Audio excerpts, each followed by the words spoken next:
Well, during a primetime White House address last night, President Trump said that in his first 11 months in office have resulted in improvements to Americans' lives after years of what he described as economic chaos.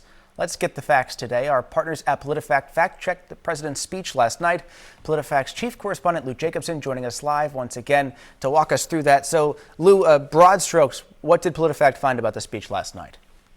So for starters, he brought up some of his frequent claims that are false or misleading. He said the U.S. has brought in foreign investment worth $18 trillion so far during his second term, but that's twice what the White House has documented on its website.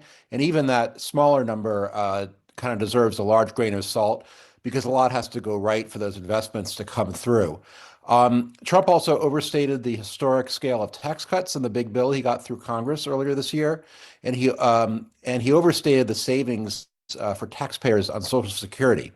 And he also said crime has been at a record high level, even though violent crime rates were roughly twice as high in the early 1990s. The economy, understandably so, inflation, the president saying last night, quote, inflation has stopped, wages are up, and prices are down. What did you find about those claims? So this is only partially accurate. The day after he made his speech, the government released data on November inflation, and it did decline over the past month or so from 3% to 2.7%. That's a good decline. It's going in the right direction, but it doesn't mean that inflation has stopped or even that inflation has met what the Federal Reserve wants to see, which is 2%. Trump does have a better story to tell on wages. Since the start of his second term, wages have gone up faster than prices.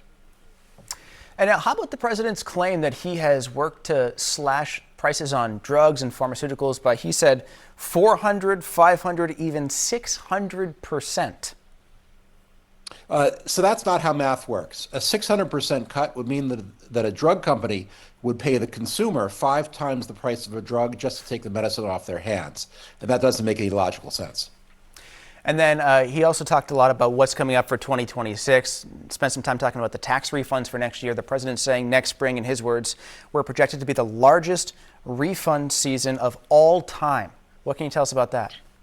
So we can't say yet that it'll be the biggest tax refund season ever, but it should be definitely higher than a normal season.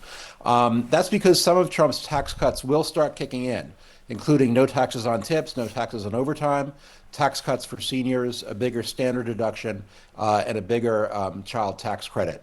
That said, the savings taxpayers will see will vary widely. And in general, wealthier households will tend to benefit more from these sorts of tax refunds. All right, the context always matters. Louis, appreciate you helping us get the facts today. Thanks.